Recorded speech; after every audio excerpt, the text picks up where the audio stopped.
The wind whipped across the makeshift town square, stirring the dust devils that dance between the scavenged corrugated iron shacks. Lucy squinted, her hand reflexively moving to the Pip-Boy on her wrist. 3 years had passed since their perilous journey west.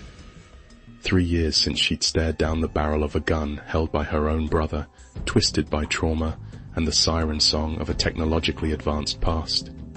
3 years since she'd chosen hope over vengeance. Hope felt fragile now.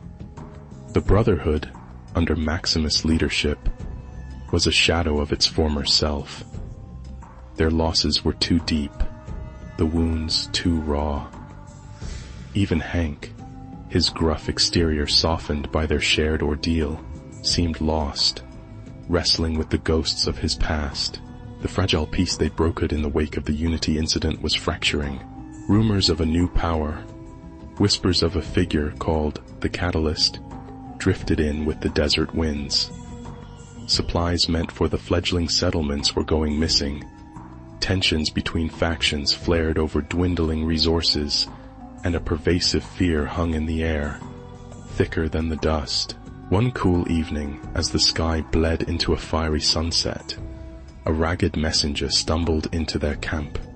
He carried a message, etched onto a piece of salvaged metal, the Brotherhood emblem crudely scratched onto its surface.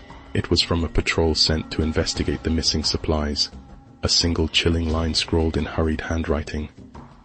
The Catalyst has taken them. They are not coming back. The blood drained from Lucy's face. This was not the work of raiders or opportunists. This was calculated, orchestrated. Someone was deliberately destabilizing the wasteland, pushing it towards the precipice of a new war. The question was, why? Thus began their hunt for the Catalyst, a shadowy figure manipulating events from the shadows, their motives as elusive as their identity. The journey would lead them across the ravaged landscape, through the ruins of forgotten cities, and into the heart of a conspiracy that threatened to extinguish the flickering embers of hope in the wasteland. It would test their loyalties, force them to confront the darkness within themselves, and ultimately decide the fate of civilization itself.